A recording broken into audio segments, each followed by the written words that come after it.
শোনো গো তোমাদের নবী আমি মুহাম্মদ রাসূল জানিয়ে দে আমার জীবনের শেষ কথা কি ছিল।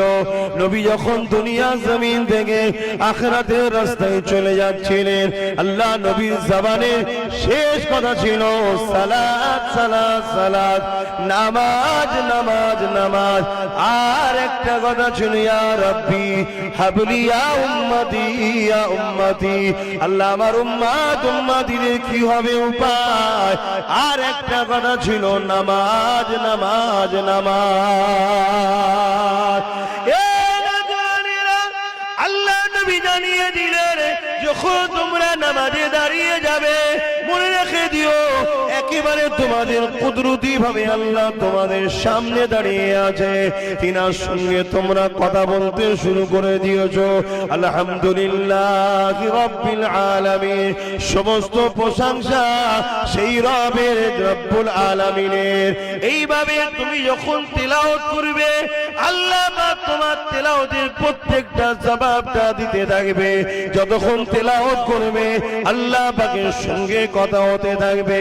আল্লাহ নবী আরো জানিয়ে দেয় যখন তুমি সিজদায় পড়ে যাবে যদি মাটিতে নামাজ পড়ো তুমি দেখবে তোমার কপালে মাটি লেগেছে, মার্বেলে নামাজ পড়লে মার্বেল লেগেছে, এবং মকমলের নামাজ পড়লে কপালে মকমল ঠেকছে।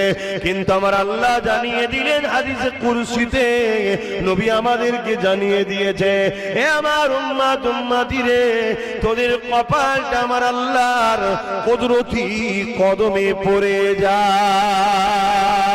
এ জওয়ানেরা যুবকেরা এই নামাজ কাজা করো না গো, ও আমার আম্মা জানেরা বুড়েরা এই নামাজ ছেড়ে দিও না গো। কারবারে আছো ওখানে দাঁড়িয়ে যাও, দোকানে আছো ওখানে দাঁড়িয়ে যাও, ফিরি যদি থাকো মসজিদে চলে যাও। কেননা একা একা নামাজ পড়ার থেকে জামাতের সঙ্গে পড়লে 27 গুণ সওয়াব বেশি দেয়। যখন তুমি সিজদায় পড়ে গিয়ে সুবহান রাব্বিল আলা তাসবিহ পড়বে আমার আল্লাহ ফেরেশতাদেরকে ডেকে ডেকে বলবে ওই ফেরেশতা দেখো দেখো দেখো দেখো তোমরা যাদেরকে বানাতে মানা করেছিলে কি করেছে তারা দেখো।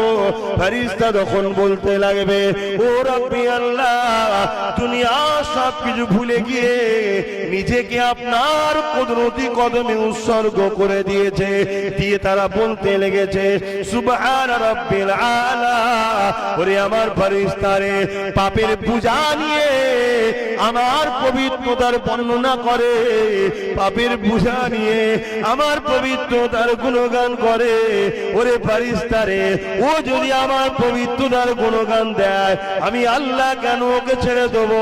তোরা সাক্ষী থেকে যা, আমাকে যেমন ওরা বলেছে সব থেকে মহান পবিত্র আপনি, আমি আল্লাহ ওদের জীবনের পাপকে মাফ করে দিয়ে ওদেরকে পবিত্র বানিয়ে দিলাম। নত করো মালিকের কাছে মাথা,